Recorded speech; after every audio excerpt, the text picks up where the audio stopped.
Hey guys, welcome to Vanishing Gates, your home for the strange, the unexplained, paranormal, the wacky. I'm Jay, and these are the super enthusiastic Jack. The Halloweeny Katie cat. I'll take it.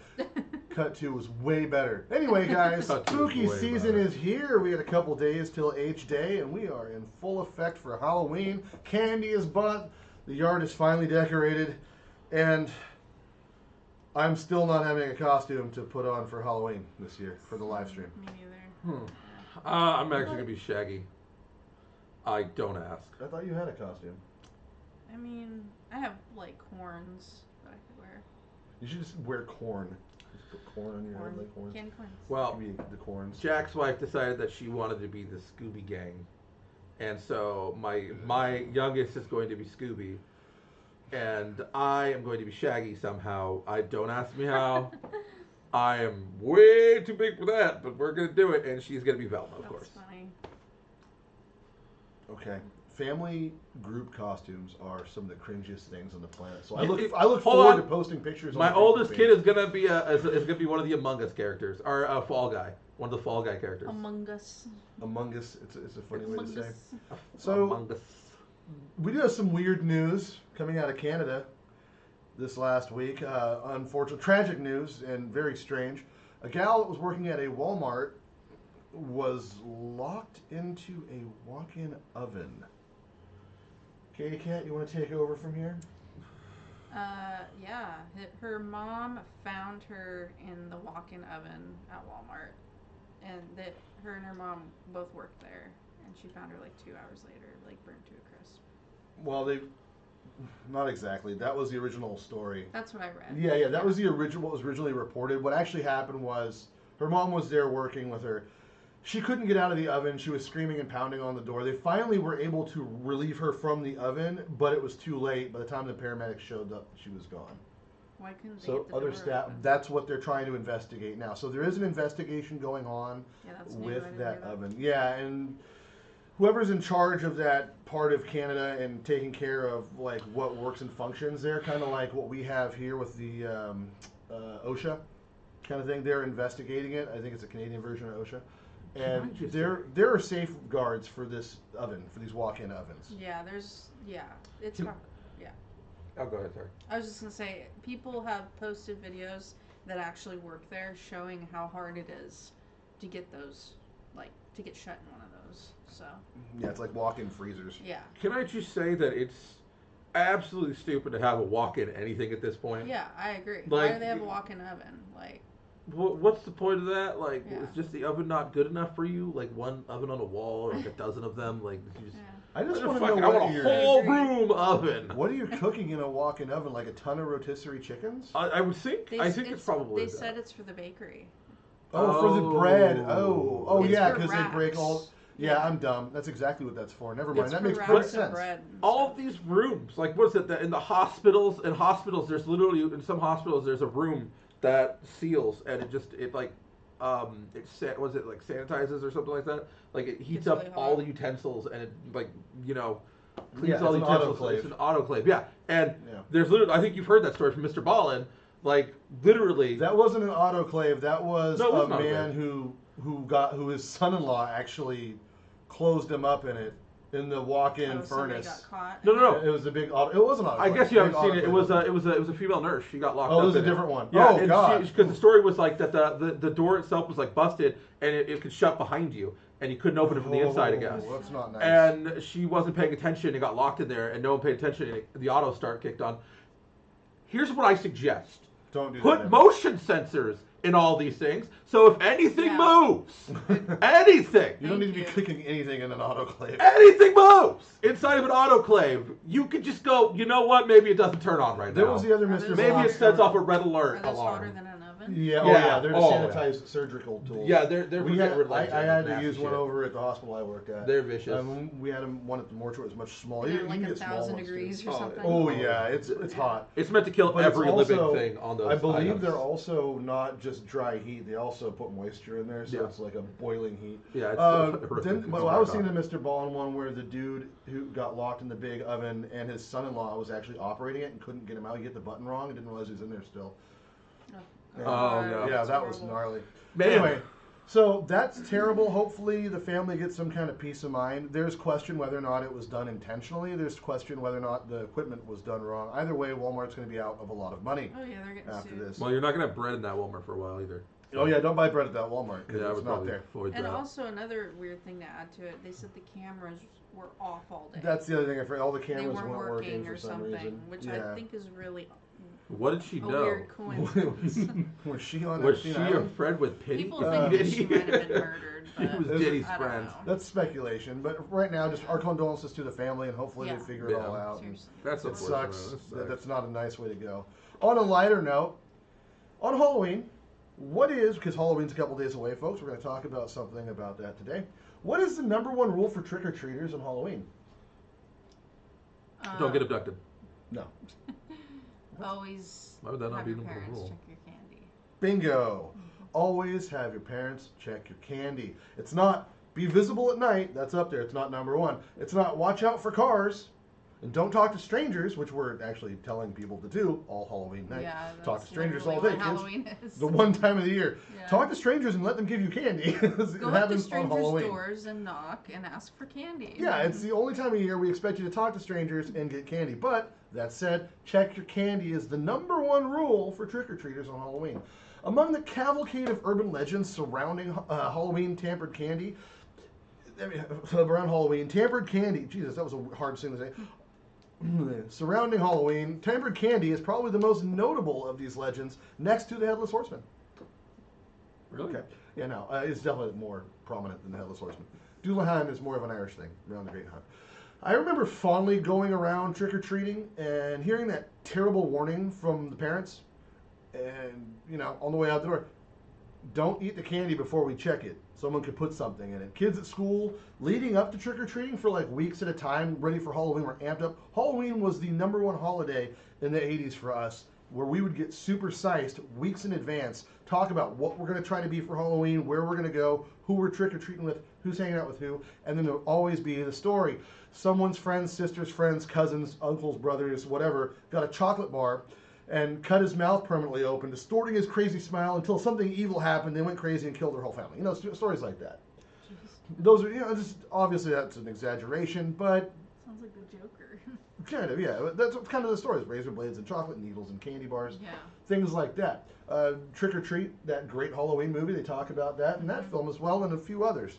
It's not an uncommon trope One around of his Halloween. weapons is a candy bar with a razor in it. Yeah, and Call of Duty releases a Sam skin with a razor candy.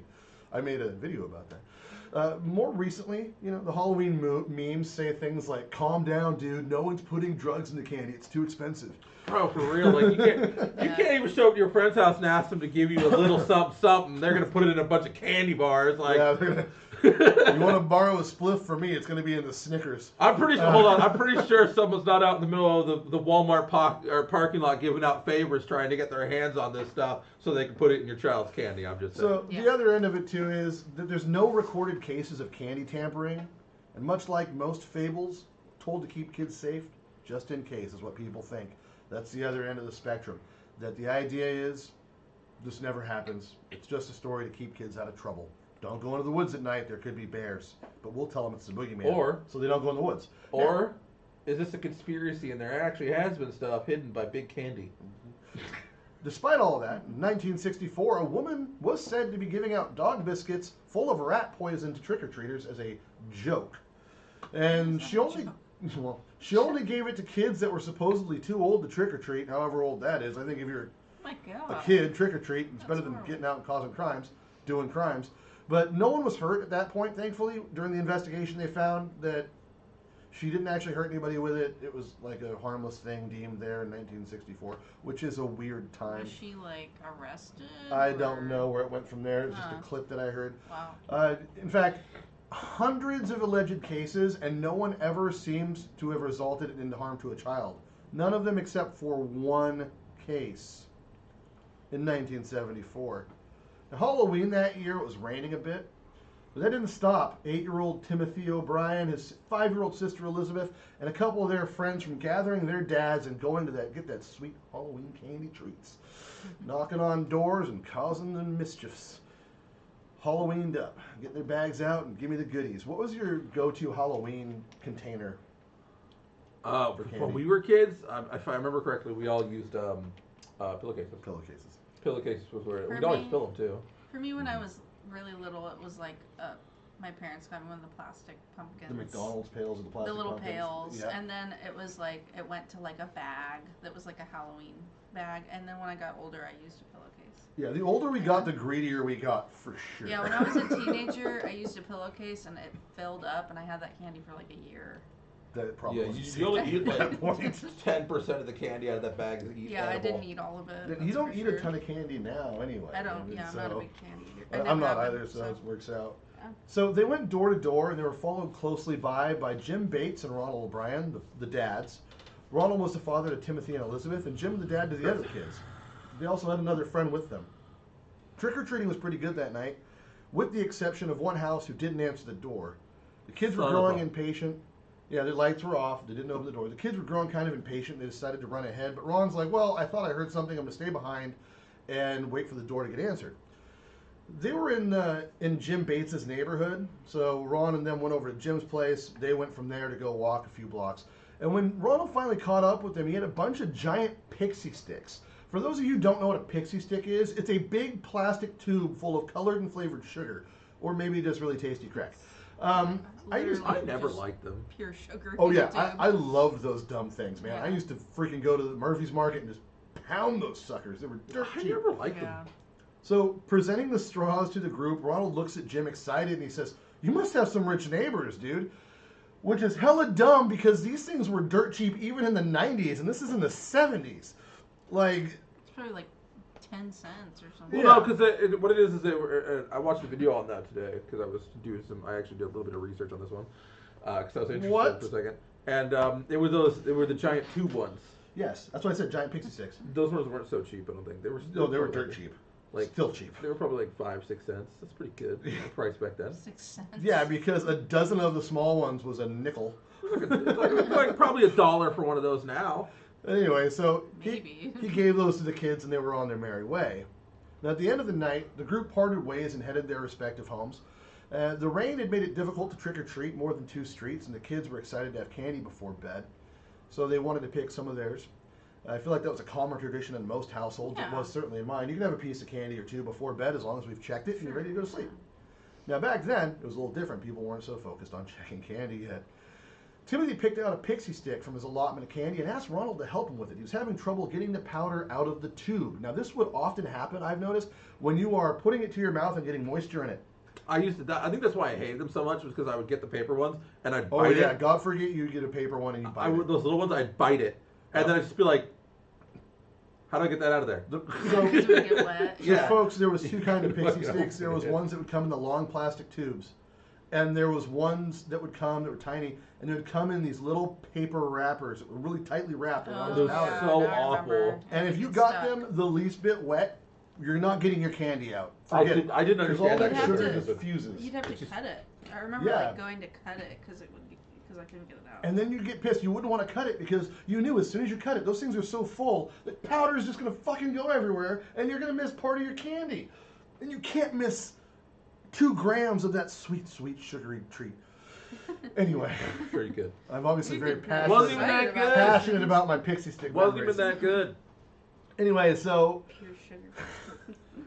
Ronald helped him by loosening the powder, and then Timothy poured it in his mouth, as some kids do. I've never heard anywhere that says that. He might have poured it in his hand. No one did that. It went straight down the gullet. Let's be real. If you ever had a pixie stick, you weren't pouring it in your hand to taste it. You weren't dipping your finger in it. You were chugging that shit like it was water, and you were thirsty in the Sahara Desert. Anyway, when he tasted the powder, though, something was off, and Timothy complained to Ronald that it was bitter and didn't taste very good. So Ronald, being dad, gave him some Kool-Aid to drink in hopes that it would help with the foul flavor and try to get it down. Timothy soon started to complain, though, that his stomach was hurting, and running into the restroom, he began to violently vomit and go into convulsions. O'Brien would later say that Timothy was in his arms and vomiting when he suddenly just went limp. Now, sadly, Timothy would die on the way to the hospital within an hour of ingesting the candy. It was determined after talking with Ronald that someone had poisoned the Halloween candy supply, and panic spread like wildfire around the community. Parents were quick to confiscate the candy. Well, I mean, if I remember correctly, when because what happened was they got to the hospital, and the detective that was there was talking to the coroner, or was talking to a doctor, or somebody who works in like the field of science, like a doctor. And he asked him. He said, "Well," he gave him the description of what had happened. Maybe the ME. He just says, "Does his breath smell like almonds?" Yeah.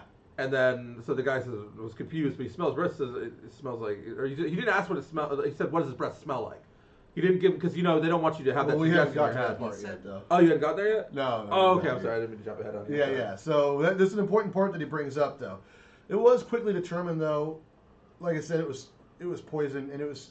All the kids started getting their candy confiscated in this entire community, which imagine the chaos that would cause in your household if you had kids and they just came back after spending hours trick-or-treating and you took their sacred candy. Not a little bit for dad tax or mom tax. You took all the candy. Yep. It would not go politely or well. And people were freaked out and the kids were pissed and scared. Anyway, the police collected the candy afterwards from the parents. Sadly, of course, but thankfully, Timothy was the only person that seemed to be harmed in this event. The autopsy revealed that he had been poisoned, and it was with potassium cyanide, and that's why Jack brings that up, the smell of almonds, because it does have an almondy smell to it sometimes. Oh, that's weird. Yeah, and that the amount that he consumed would have been enough to kill 2 adults, let alone 1 little boy. Luckily, the other pixie sticks were located, each containing 2 inches of cyanide, one in the hand of a child who fell asleep while struggling to open the straw, so he didn't get it open, thankfully, and 2 of them from the Bates children that were there with them, and then 1 of them was from Elizabeth that she had not gone into. So 4 more in total. I think what they're talking about is the child that had it in his bed, because when he came back with those pixie sticks, are you already explain how he distributed them? We haven't gotten there yet. Okay, never mind. No. So the kid had trouble opening it anyway. Yeah. When they performed a tox test screening on the pixie sticks, they were confirmed they were laced with cyanide as well. Now that the police knew what kind of candy was tampered with, they sought out Ronald to try to help identifying the house that he had gotten the pixie sticks from. Now, Detective Bill Lanier, who was the lead detective on this case, he'd been with the Pasadena Police Department less than a year and got this horrible tragedy to be his first homicide case as a detective with this department. Lanier spent the next couple days trying to figure out which house exactly the tainted pixie sticks came from.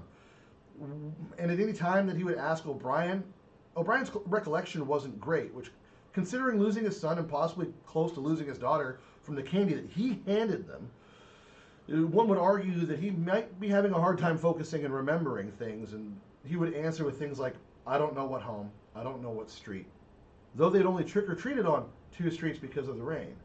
And then he said he hadn't actually seen the person that came to the door because the porch light was off, but that they stuck an arm out, a hairy arm, and to hand him the candy. Now, they decided to ask O'Brien to walk the blocks with them until he recognized the house. And after several times going back and forth through this neighborhood, Ronald was finally able to pinpoint the house. The house he pinpointed was owned by one Courtney Melvin. And when O'Brien was able at that point to point Mr. Melvin out as the man that gave him the pixie sticks. So it looked like they had their man. It captured the sick monster that poisoned kids on Halloween for the crime of nothing but being fun and having fun and being kids, which is sick. That was until they actually had a chance to speak with Mr. Melvin. So, you see, Courtney Melvin was an air traffic controller for the William P. Hobie Airport. In fact, he had worked Halloween night until 11, far later than when the O'Briens were already home. Not only that, he had a pretty decent alibi. Something like 200 people confirmed. That does not sound right to me. That he was at work. Listen, I can't get 200 people to know anything in this world. You get 5 people to not know you're there. He was a And they're supervisor. friends. He was a supervisor as well, and he had 200 coworkers and people at the airport to confirm he was in fact there. Suspect. So who had been to Melvin's house the night while he was at work to hand out that candy? That was the question police were posed with now, and detectives were looking into. There's a short answer to this, and that's no one was there. No one opened the door and handed Ronald O'Brien the poison pixie sticks. No one did. That's not what happened. You see, while investigating, detectives learned that O'Brien was over $100,000 in debt. That's adjusted for inflation. It would be closer to like $640,000 now, which is staggering. For most people, it's a fortune.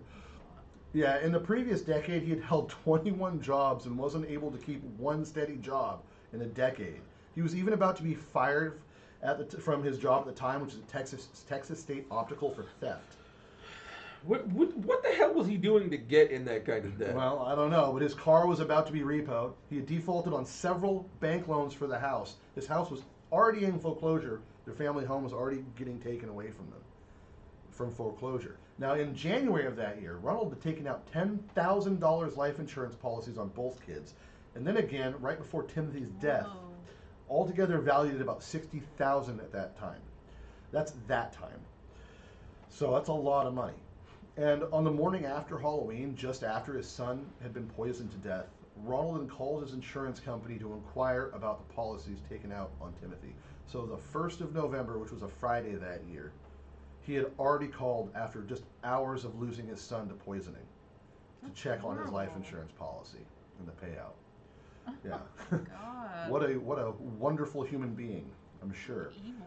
Police digging further found that Ronald had called an acquaintance of his that worked for a chemical company, I think Arco, with questions about cyanide and what constituted a lethal dose. Then they found that just before Halloween, Ronald had gone to Houston Chemical Outlet. I didn't know you could just go to an outlet for chemicals. You used to be able to, but I actually think this is one of the things that made us you can't. I licensing seem to recall and stuff. that, though, even in the 80s when we used to have science kits. Well, I mean, In the 90s, this but stuff that- used to be maybe. freely available, but I think actually this was probably one of the Maybe. one that was used to make it so that if you go in those, like even dry ice, Which, don't get me you wrong, have to have like a license now to be not able for to. dry ice. You can buy Yeah, that you at have the to have a grocery license to store. buy dry ice. No, you don't. I can go buy it from the grocery store in Look it Garberville up. right now. It's just compressed CO2. A massive amount of it, you have to have a license. It might depend on the poundage. Anyway, so Ronald had gone to the chemical outlet, and he ended up leaving, though, without buying anything when he found out that 5 pounds was the smallest amount he could purchase. So, for perspective, Wait a minute. Hold on. the minimum amount was 5 pounds. Of This is a little different from the potassium modern cyanide. era. Yeah. This is a little different from now, where they're like the maximum you can purchase is 2 People ounces. used to Now use they're it for like, gold mining and things like that as well. There's multiple uses for potassium cyanide. That isn't just murder. well, yeah. Isn't that what? Is that no? That's not what he used. Oh God, I was gonna say Hannibal used something to go over the, but it was like an acid. I just can't remember what it was. Well, cyanide is too. So anyway, So, for yeah. perspective on all this, I went to chemc.com, and it says cyanides are extremely toxic, and only a small amount of material is sufficient to kill a person. For example, the probability that a person who weighs 160 pounds, or 72.64 kilograms, who ingests 0.3632 grams potassium cyanide will die within 3 days is 50%. And if he ingests 0.55 grams, the probability is over 90%. To put these numbers in perspective, a teaspoon of salt contains 7.2 grams, and a tablespoon contains 23.7 grams. Thus, 90% of 13 people, about 12, who weigh 160 pounds can be killed using a single teaspoon of potassium cyanide. A single tablespoon, not a teaspoon, yeah, it is a teaspoon. A single tablespoon of potassium cyanide will kill 90% of 43 people, i.e. about 39. In reality, death due to cyanide poisoning will occur in much shorter time than 3 days, more likely 2 to 6 hours. To put this in perspective, 0.36 grams of potassium cyanide, a white crystalline material that looks like table salt or, of course, sugar, occupies a smaller volume than the volume of salt that most people put on an order of French fries. It can also be mixed with ordinary sugar or placed in a packet of artificial sweetener. I don't know if these guys are trying to give people ideas. Kempsey, what are you doing? I just wanted to know the numbers. If the mixing ratio is, say, 1 cyanide to 9 sugar, 1 or 2 teaspoons will contain enough cyanide to kill the user. Crystalline potassium cyanide will not be distinguishable by the eye from ordinary salt or sugar, and both will readily dissolve in water, tea, or coffee. Why are they giving people Wow, they're ideas giving right now? everybody ideas Yeah, on I how to didn't kill realize they people. didn't give them ideas. Now, don't do that, folks. Disclaimer from Vanishing Gates. Moo, the J here does not approve at all of you doing that. Now, inorganic cyanides, which are the most commonly available, toxic when ingested, by the way, all of them, but way more toxic when they're in water. They dissolve into solutions that circulate in the blood much faster that way. Hypothetically, I wonder if the Kool-Aid that he drank after made that go so much faster. Probably, yeah. But that said, Probably though, killed him faster. that said, though, on the same flip note, it was in a pixie stick which had sugar. Alcohol and sugar slow the toxicity of cyanide poisoning. Just ask Rasputin, because they kept trying to kill him with wine and cake, and that's why they couldn't do it. Because the sugar and the alcohol content were negating the cyanide I poisoning. don't get that reference. Rasputin? Rasputin? The poisoning? He was the Russian... the advisor to the Tsar to the, of yeah. Russia. Anastasia? We'll talk about it later. You ever seen I don't Anastasia? It's a Yeah, really weird like way a to tell long the time story. ago.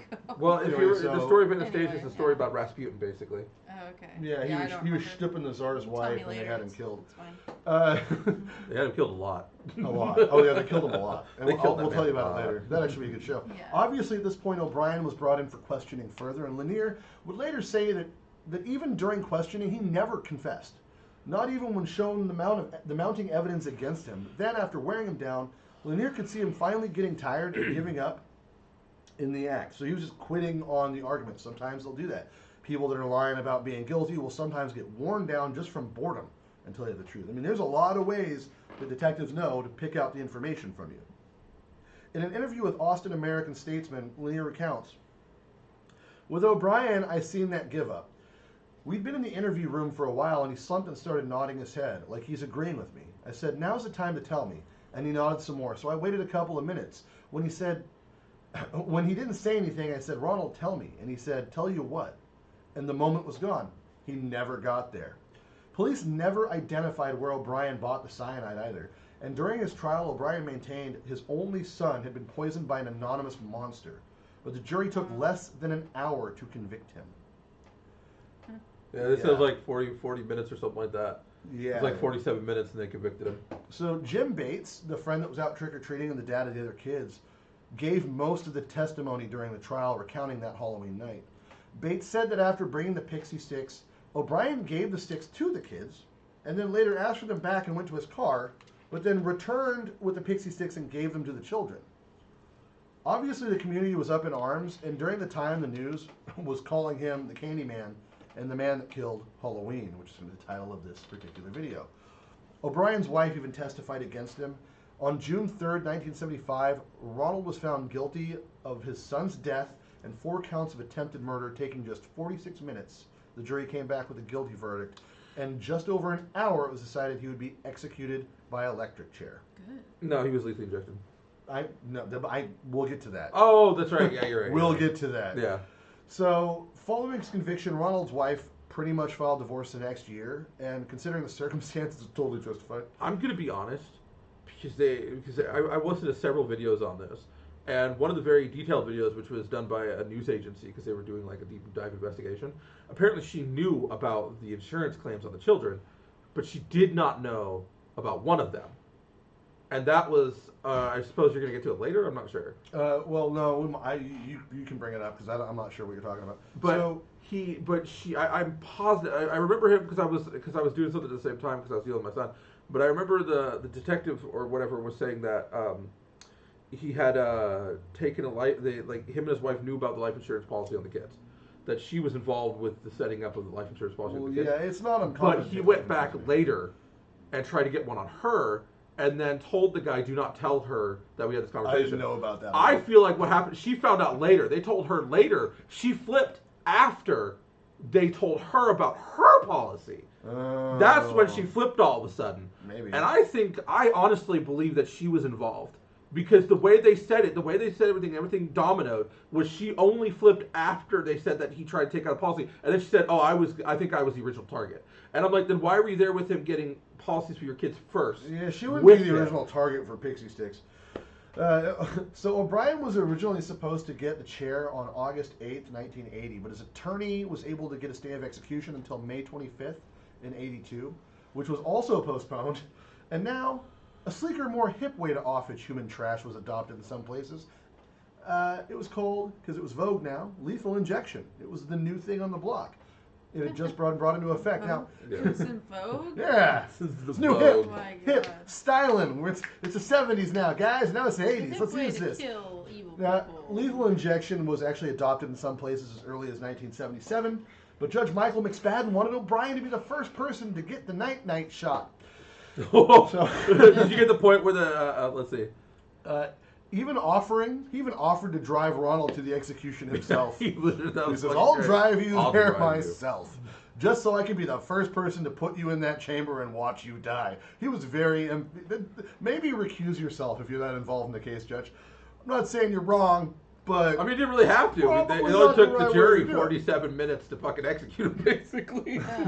So is lethal injection like they don't feel it? well, you don't. it depends not on if really. they botch it or not. Yeah, that just so- happened a It's couple of supposed to years be a ago. way to kill them without them feeling Yeah, it. it's a humane. The to kill way them. the way it works is they set you up with essentially a shit ton of painkillers. Like they set your body up with basically drugs. They You're not basically gonna drug feel you with it. painkillers. some of Yeah, that. they then shut down all your organs. Yeah, slowly. and then they hit you with something that closes I don't think they've ever released what the mixture is that they use. No, they don't. And but what it does is They essentially don't do just that anymore. shuts you off and then you're done. They still do it. They They still almost do it? didn't because some guy a few years Oh. back botched it, and he went through one of the most horrifying deaths ever. No, Where because he felt everything. what- or something? it wasn't that. Oh, they was botched it. No, they did botch it, but he didn't die. Oh, he died. No, there was He died a long maybe time it was a later. different guy, but there was a guy who did not die. Well, The the guy that I'm talking about died. They lethally very injected slowly. him. He didn't die from it, and he was just waiting to die, and he was in excruciating pain. He didn't die, but then they said do it again. Yeah, no, He's you like, can't do that. He lived, and they're just like kill him again, I guess. So the new date was set to the 8th anniversary of the murder of Timothy, which is October 31st, 1982. However, Charles Brooks Jr. would end up beating Ronald to the punch and be the first man to die by lethal injection, as the Supreme Court would delay the trial yet again to allow for an appeal. The new date was set for March 31st, 1984, and O'Brien's lawyer sought another stay of execution on the argument that lethal injection was cruel and unusual punishment. Well, a federal judge disagreed and denied that argument. It's like the least cruel. I way disagree. to Kill them. Oh, Reginald, I disagree. On March 31st, 1984, crowds of anti-death death penalty protesters gathered outside the prison. But there were also about 300 demonstrators there to celebrate, cheering and yelling "trick or treat." Some even threw candy at the protesters. And I don't mean they threw a Snickers. The word "showered" has been used to describe the deluge of candy thrown at these protesters. To say how fucking hated, or sorry my language, but No, how it's fine freaking now. hated this guy is. Oh, The even the inmates prisoners, hated the prisoners in the jail did not In the want him prison. there with them. Yeah. They protested him. Yeah. On the day of his death, they were literally they said we want to hold a protest vigil against this man in the jail. Well, Yeah, the he prisoners. Killed his own son The on purpose the to get other- money. He The could other not be a convicts. GP That's because they wanted to horrible. kill him The the other whole convicts time. were too good for this guy. And this guy, this is how bad this guy And was this is hated. the clink. This isn't like county jail. He's in big boy prison. Wait till we get to Durrell, or what's his name? Charles, the other Candyman in Houston. Oh, I haven't got to that. Yeah, you should. It's great. Anyway, so Yeah. Guys in prison, they don't like anything to do with kids. No. yeah, Anybody so that hurts kids or but while all the how-to going on outside of the courthouse, shortly after midnight on March 31st, 1984, Ronald Clark O'Brien was executed in Huntsville Wait, the most State important thing. Prison. The event was so crazy that even the bars were holding off-season Halloween parties to celebrate his execution. Nice. It's nuts. hilarious. I have his last words here for you, ladies and gentlemen. This guy did not ever admit to doing it. He went out saying he didn't, which is quite interesting. Most people don't do that. What is about to transpire in a few moments is wrong. However, we as human beings do make mistakes and errors. This execution is one of those wrongs, yet doesn't mean our whole system of justice is wrong. Therefore, I would forgive all who have taken part in any way in my death. Also, to anyone I have offended in any way during my 39 years, I pray and ask your forgiveness, just as I forgive anyone who offended me in any way. And I pray and ask God's forgiveness for all of us, respectively, as human beings. To my loved ones, I extend my undying love. To those close to me, know in your hearts I love you and all, one and all. God bless you all, and may God's blessings be always yours. Ronald C. O'Brien's. P.S. During my time here, I have been treated well by all TDC personnel. Now, I don't know about you, but that isn't even close to what I'm saying if I'm about to be executed for something I didn't fucking do. No, that would not be my fucking response. I'm not going to say the system works. I'm going to say, F you, F your cat, F your hamster. I hope you choke.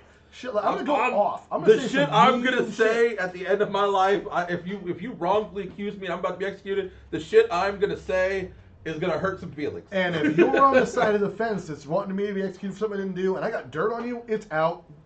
I'm going to sit there, I'm going to write a letter about each individual person I know and all the shit they ever did and have it read on national television. Also, if you're trying to execute me for something I didn't do, I'm fighting you all the way to the chair, If you smoke, you're getting on it. You're on the list. You slip up and you're trying to take me to be executed, I'm taking you out. That's all I'm saying. I'll take you with me. I'm going to tell you right now, if I'm on death row... But that's if I didn't do it. If I'm on death row and I didn't do it, I'm going to be the person in prison trying to shake people. Because I am not happy anymore. Well, yeah. You're gonna have to hold. You're not gonna be able to kill me because there's gonna be so many more deaths. You're gonna have to. You're gonna have to try me for. You're gonna have to fucking shit. I'm gonna give you a reason to kill me. You're not putting me in prison for something I didn't do and keep me there. Yeah, but he did it's not do happening. it. No, he absolutely that's my point. did. That's Yeah. That's my point. He's saying he went out like he did nothing wrong. Yeah, but like in the calmest way possible, which is so sociopathic. And he had to bring up God.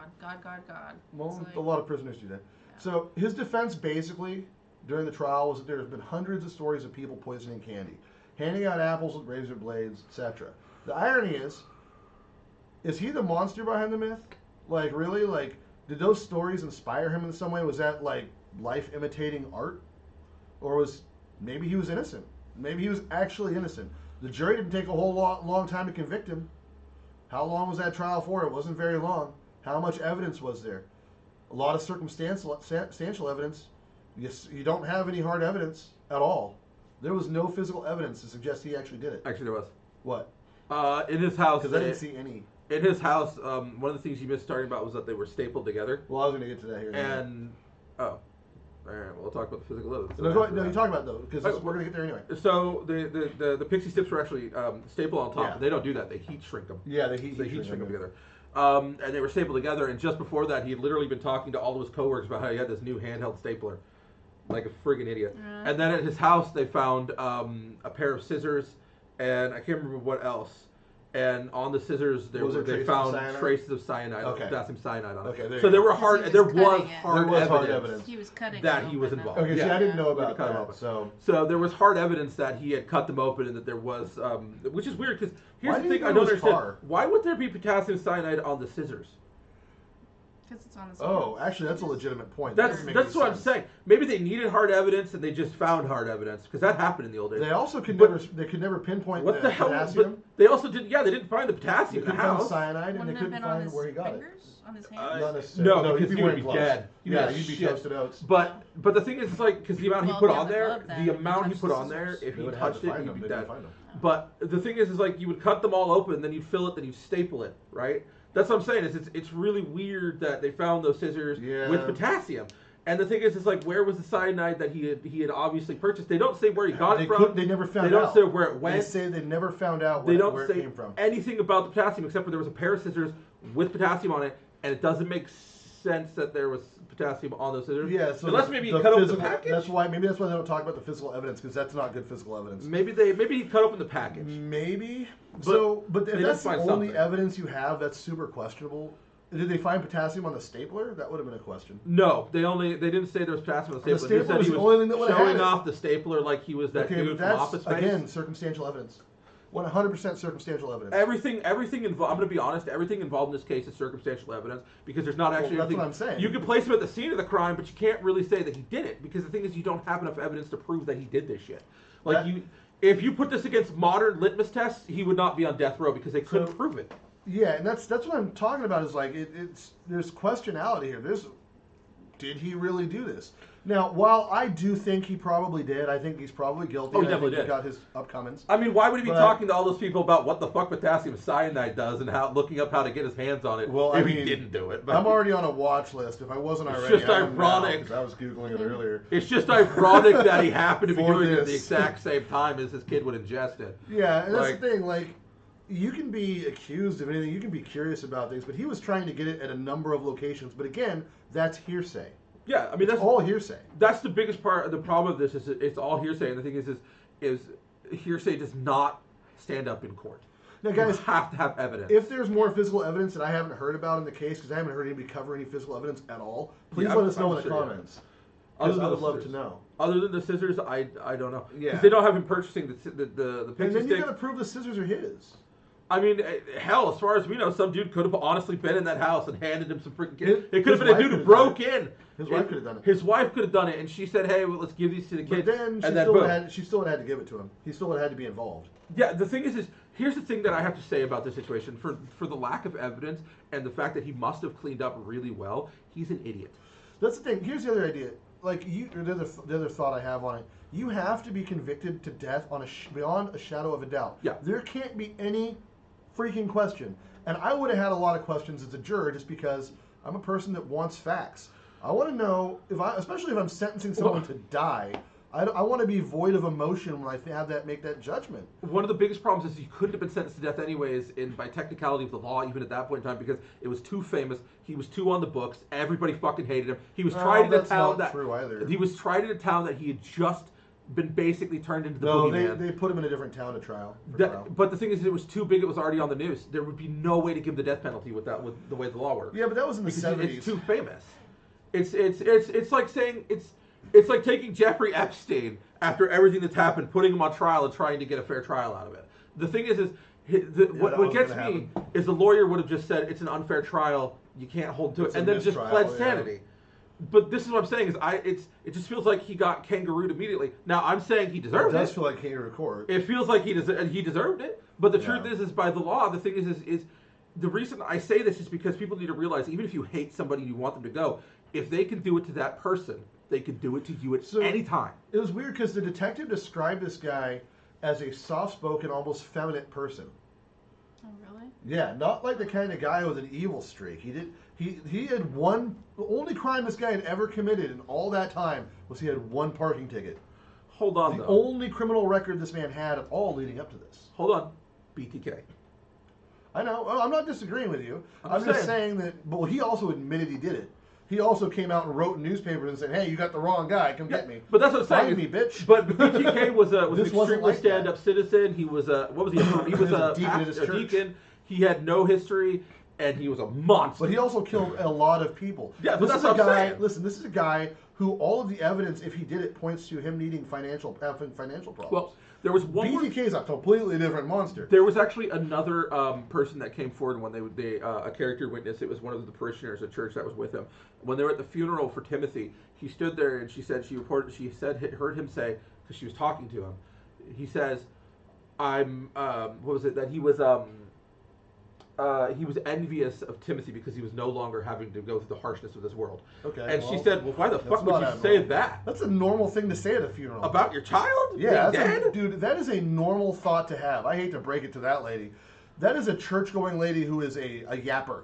Yeah, man. If you guys go to a church for any extended amount of time, you're going to find there's women in there that don't know how to shut up, and they don't know what they're talking about. But here's and the- they're the loudest ones in the church. You're right, because I do also see the fact that if he is a churchgoer, he's very believing. He believes very deeply in heaven and stuff like that, which means his son's in peace with God, in his image. He's in heaven. So why would he not be happy for Well, him? I mean, he's at peace, right? And Like, everybody processes by his own emotion. religious Everybody processes grief and emotion differently. standards. So I'm not saying this guy. I know it sounds like I'm trying to make this guy sound innocent. I'm not. I'm not glazing this guy.